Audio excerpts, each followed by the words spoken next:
Fala, galerinha! Chegamos para mais uma aula do quê? Aquela aula aí que vocês amam, mais uma quinta-feira, Design na Qualidade de Vida.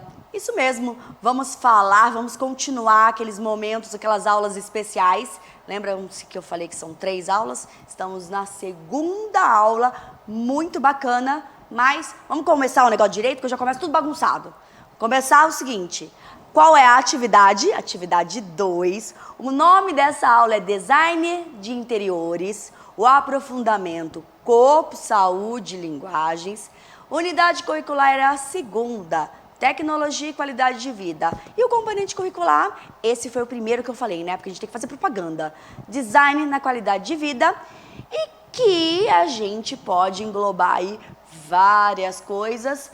Para isso, para tornar a nossa aula cada vez mais inclusiva, temos aqui também o Anderson. Estou acertando o Anderson. Oi, Anderson, quase que eu bati em você. Tudo bem? Eu toda vez bato assim, né? Desculpa aí. Oi, Anderson. Bora lá, então. Vamos fazer aquele momento planejamento, que a gente faz um review sobre tudo que nós vimos e principalmente pensando em quem está assistindo a aula pelo repositório e está chegando agora.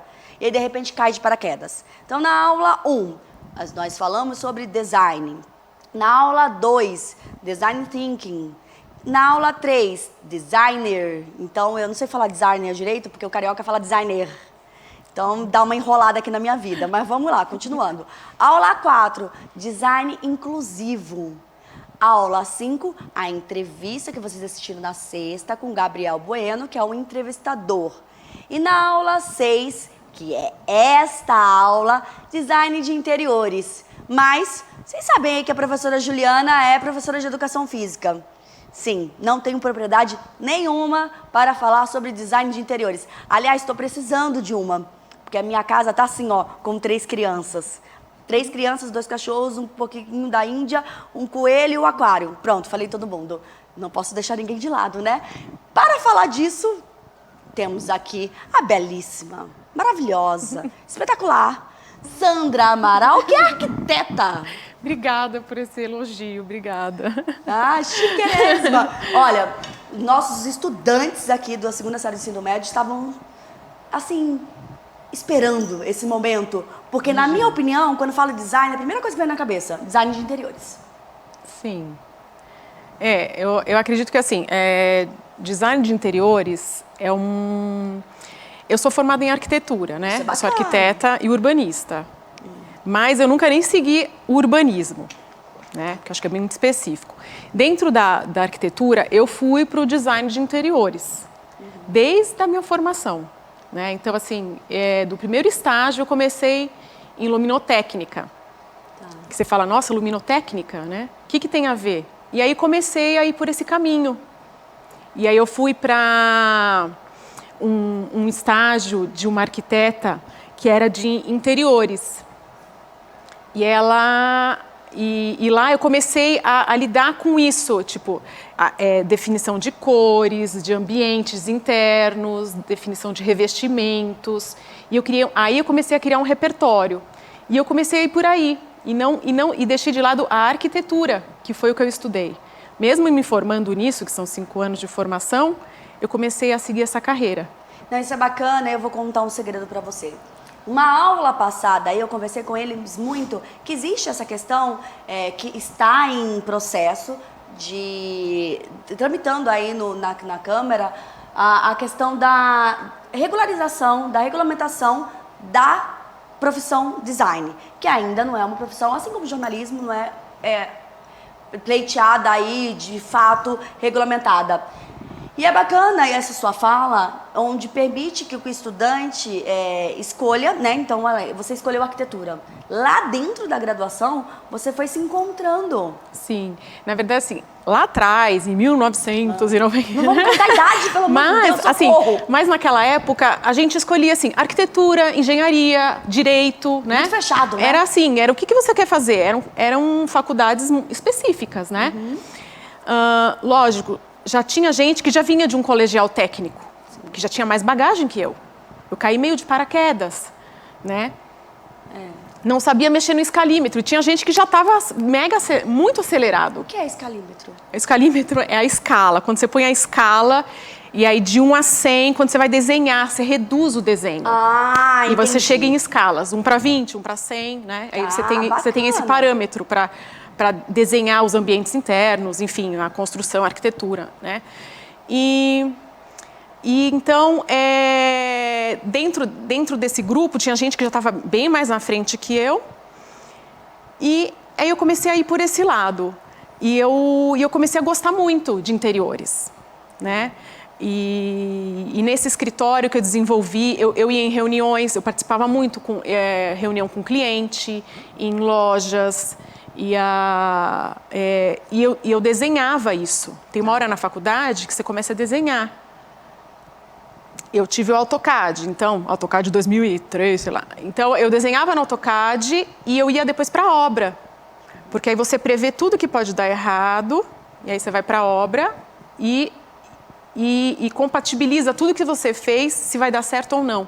Então, você define tudo que você desenha em projeto, quando você chega na obra, você vê se está certo, se está errado, corrige, né? Tem a parte de funcionários, que você pode também lidar com a parte que você contrata de empreiteiros, né? Que aí tem pintor, tem uma gama muito grande, né? Nessa parte que você pode comandar. Né? Eu não sei se eu estou abrindo muito, acho que melhor eu focar um pouquinho mais, né? Não, eu acho que tá bacana, porque eu acredito que seja também. Porque quando você fala pra mim, assim, sou uma pessoa totalmente leiga. Design de interiores, eu penso que tem que deixar o negócio bonitinho. É só isso? Não, deixar bonitinho ali, ó? Não. O design de interiores, ele primeiro, o que ele pode fazer? Ele conversa com o cliente, né? Ele planeja, projeta espaços internos, tá? Junto com o cliente, que pode ser residencial, comercial, institucional, hospitalar, tem uma gama muito grande. E aí, com esse cliente, o que ele faz? Ele busca trazer conforto, segurança, saúde, bem-estar. E pensa também muito na ergonomia, muito no espaço. Perfeito. Muito no espaço. E aí, o que acontece? No gosto do cliente, ele vai atrás de acabamentos, de cores, do que o cliente pode gostar, de como vai ser uma marcenaria bem desenvolvida, vai numa loja, pode projetar numa loja, ter ajuda de alguém numa loja, ou não, ele mesmo desenhar esses móveis. Entendi. Entendeu? Ter uma reunião com o marceneiro para desenvolver um projeto dele. Então, a meu ver, a gama do design é muito grande. Ele pode desenvolver projetos também de luminotécnica, se especializar um pouco. Hoje tem aplicativos, softwares que você calcula os lumens de um ambiente, né? Então você sabe, aqui nesse quarto, X por X metros quadrados, eu vou precisar de X lumens. Então aquele aplicativo te fala quantas lâmpadas você vai precisar. Deixa eu te contar um segredo. Meu marido é engenheiro eletricista. Adora tomar choque, adora brincar com luz aí. E aí ele fala que por mais que eu brinco com ele, mas eu queria colocar uns spots, uns trecos aqui. Juliana, não sou design de interiores, eu sou engenheiro. Não, mulher faz tudo a mesma coisa. Liga aí e acabou. E não é bem assim, né? Você precisa ter um olhar e um cuidado. E o que você citou foi algo que nós trabalhamos aqui. A questão de ter essas etapas aí, de você conversar com o cliente. Não é simplesmente pegar e falar, vou fazer isso. Mas vai fazer isso pra quem? Por quê? Sim. Você tem que ter uma entrega. Sim, tem que ter uma entrega. Então, normalmente, quando você faz uma reunião com o cliente, você leva o seu script do que você precisa saber, o que você precisa compreender dele, se é uma família, se tem criança, se não tem, se é senhor, se é senhora, se é casado, se não é, né? Tem cachorro, não tem. Tudo isso faz diferença. Faz diferença. O que ele gostaria, armazenamento, até assim, quanta roupa, volume de roupa, sabe? Nossa. Armário. Sim, se eu preciso de muito armário. Na cozinha, vou usar eletrodomésticos. Que tipo de eletrodoméstico você gosta? Ser bem específico. Você gosta de máquina de lavar louça? Geladeira, fogão, cooktop. E aí você vai numa gama muito grande para poder colocar tudo isso dentro de um projeto que você vai apresentar em etapas. Aí vem anteprojeto e aí o executivo, né? Que o executivo é o final, é o que vai para a obra para ser executado. Aí nesse anteprojeto você apresentou por meio de perspectivas, de plantas, cortes, elevações, né? Ou reuniões em loja, para às vezes o cliente não consegue ver, você leva ele numa loja e lá ele consegue ter uma sacada, entendeu? Porque você tem uma visão diferente. Você vira e fala assim pra mim, Juliana, aqui aqui nós temos 5 metros quadrados, cabe isso? Eu vou falar, 5 metros quadrados do quê? Pra onde é? Eu nem sei, né? A gente não tem essa noção espaço, temporal aí, que vocês têm muito bem, né? Vamos construir, eu lembro muito meu marido falando assim, o quarto vai ficar com 20 por 20. 20 por 20 do quê? E aí, essa coisa de você mencionar que tem... a gente não imagina quanto de coisas tem para se trabalhar. Sim, e ainda, dentro disso ainda tem...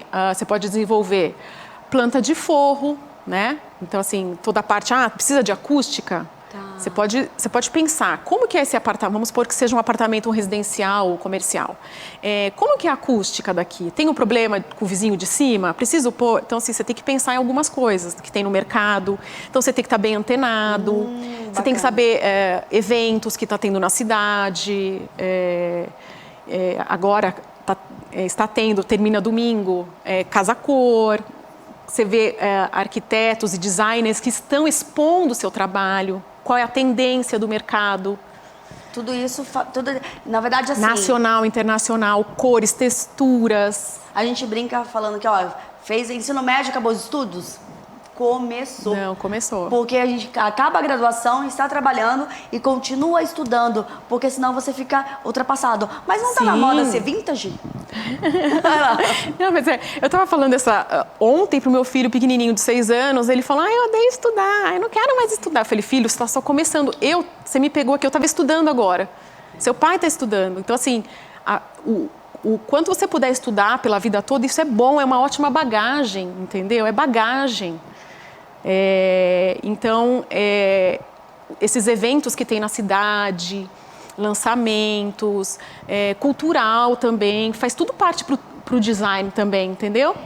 De interiores. Você tem que descobrir até o gosto da pessoa, né? Por exemplo, eu não suporto vermelho. Nada na minha vida pode ser vermelho. Não gosto. Tô tendo que usar vermelho aí por conta do time que meu filho tá jogando. Mas eu não gosto de ver nada. Se você vier com uma rosa vermelha, eu vou falar, nossa, é vermelho. Pra que isso? Manda um coraçãozinho no WhatsApp vermelho, já fala, vermelho.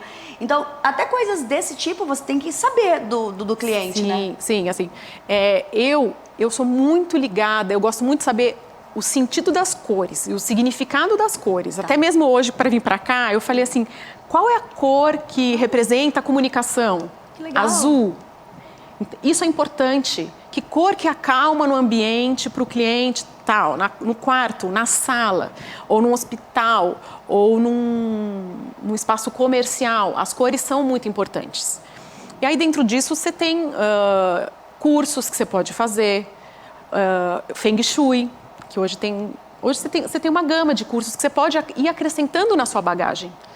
Né? E aí você torna cada vez mais específico nisso, em design. Então. Olha, a minha formação é arquiteta. De repente, eu posso ser só específica em fazer Feng Shui. Entende? Que hoje em dia é algo que as pessoas gostam de harmonizar a casa. Tá. Então, assim, cores, aí vai pôr cor em tal lugar. Uma planta específica que ajuda a harmonizar, trazer paz, harmonia. Então, são esses tipos de coisas que você pode agregar em um projeto e que são elementos de decoração. Você pode agregar elementos de decoração. Então, a gente percebe aí que a estética, a decoração, a questão, faz parte, mas existem muitos outros pontos que têm que ser discutidos. E isso é bacana para que vocês, estudantes em casa, já falam assim, eu quero ser um design de interiores. Bacana. Mas se você está na dúvida, agora aqui a gente está tirando todas as suas dúvidas. E eu tenho mais uma. Quando você desenha, você monta o projeto, você já foi lá, fez todas as perguntas, me entregou. Se eu olhar alguma coisa e não gostar, eu posso mudar? Ou a partir do momento que você me entregou o projeto que você fez, tem que ser aquilo do jeito que você quer? Não. Então isso é bacana. Não, por isso que é bom quando a gente faz um contrato com o cliente, porque senão o cliente, eu vou ser bem específica. O cliente, ele vai embora, porque ele vai ter muitas ideias durante o tempo todo, entendeu? A gente muda o tempo todo. Então, você tem que amarrar bem um contrato, explicar. Esse aqui é o estudo preliminar, esse aqui é o anteprojeto e esse aqui é um pré-executivo. Quando ele fizer o estudo preliminar, que são as perguntas, é uma entrevista básica com o cliente, aí você vai para o anteprojeto, que você faz os desenhos, já faz ou até mais perspectiva. O cliente aprovou essa etapa, né? Você parte para um pré-executivo. Quando você parte para um pré, ele já sabe que tudo que ele fizer de alteração, aí vai te gerar um impacto financeiro. Tudo bem, ele pode alterar a hora que ele quiser. Porque assim, coisas vão surgir até numa obra. Tipo, coisas que passaram, incompatibilização, quando você faz uma obra, existe elétrica, hidráulica, coisas que surgiram que não estavam previstas, né? E isso pode surgir. Mas é bom você sempre amarrar um contrato, para não ter impacto financeiro, porque esse cliente pode ficar. Se ele ficar 1 ano com você, você previu que era um projeto que ia demorar 3 meses, virou 6, virou 1 ano. E aí é questão de tempo de contrato, Tempo né? é dinheiro, gente. Tempo é dinheiro. Assim, é uma coisa que... Valorizem-se. Valorizem-se, porque na faculdade não existe uma matéria que fala de dinheiro. Eu acho importante falar de dinheiro também. Né? Cada profissão tem o seu valor e o seu... E aí eu acho bom sempre ter uma amarração no contrato, especificando que passou do anteprojeto para executivo vai ter um custo, hora, né? Aí isso é muito bacana. E aí você vai falando, eu vou viajando aqui. Pode viajar, porque Gente, mas eu falo, nossa, tem umas coisas na minha casa que não tem nada a ver. Aí a gente já vai pensando. E é bacana quando a gente escuta um profissional falando. Porque quando nós somos leigos, a gente acha que tudo é muito simples, tudo muito fácil. Então, por isso, essa questão de valorizar e saber o quanto custa aquele profissional. Né? Óbvio que a gente sabe que tem profissional que quer ganhar o ano em um dia, mas na maioria das vezes você tem que pensar o quanto você gastou com esses cursos, com essas feiras, com a sua faculdade, com a mão de obra em si, o tempo, porque pelo que eu estou percebendo, não é algo que você trabalha todos os dias das 8 às 5, é algo fechado assim? Não. Não. Às vezes, assim, você desenvolve um projeto X horas, você calcula umas X horas que vai acontecer. Só que às vezes o cliente começa a te pedir coisas que não estavam. E aí você calculou errado. Às vezes pode ter um adicional, coisa que você não previu, entendeu? E aí começa a fugir. Aí o cliente te liga de sábado, te manda mensagem sábado à noite, domingo pela manhã, e às vezes você também tem que pôr um limite, porque senão fica de segunda a segunda. Acontece isso. E também dependendo do mercado que você quer trabalhar. Então, você tem que saber escolher. Ou para onde vai sua carreira. Residencial, comercial. Comercial, a carga horária, o fluxo de horas seu é diferente. Então, você tem que ver se seu estilo de vida também está adequado. Ou você queria trabalhar finais de semana e à noite. Eu já fiz loja de shopping que é à noite, só pode à noite. E entra depois das 10. E não tem hora para sair. Eu até já fiquei 1 mês sem dormir. Eu já fiquei muito tempo sem dormir. Já queria abraçar projeto, cliente. Fiquei sem dormir. Teve uma hora que a minha saúde não aguentou mais. E eu tinha 30 anos. Era super nova. Eu não aguentei mais. Na verdade ainda, não é. Mas eu comecei a não aguentar mais. Com 30 anos eu comecei a não aguentar mais vir à noite. Que é uma profissão que você vira à noite. Arquitetura, design de interiores. Para entregar um projeto que você pegou e que você deu um prazo mirabolante. E você viu que às vezes você não consegue. Gente. Então, né? Tá bom esse bate-papo, tá boa essa conversa. Mas estamos com 40 segundos para acabar. Eu vou agradecer 1000 vezes a sua presença, a sua fala. E agradecer também a Marina, que te trouxe aqui. Minha amiga. A amizade aí, eu ficava falando um monte de coisa aqui aflorando. Obrigada, Sandra. Obrigada a vocês pelo convite. Sempre. Pode deixar, eu volto. Né, garotada? Foi lindo e maravilhoso. Obrigada. Agora vocês vão ficar na interação com o professor Mauro Marcel. Ele vai colocar a cerejinha no bolo aí. E nós voltaremos, eu e você e eu, amanhã, nesse mesmo bate-horário, bate-local. Beijos!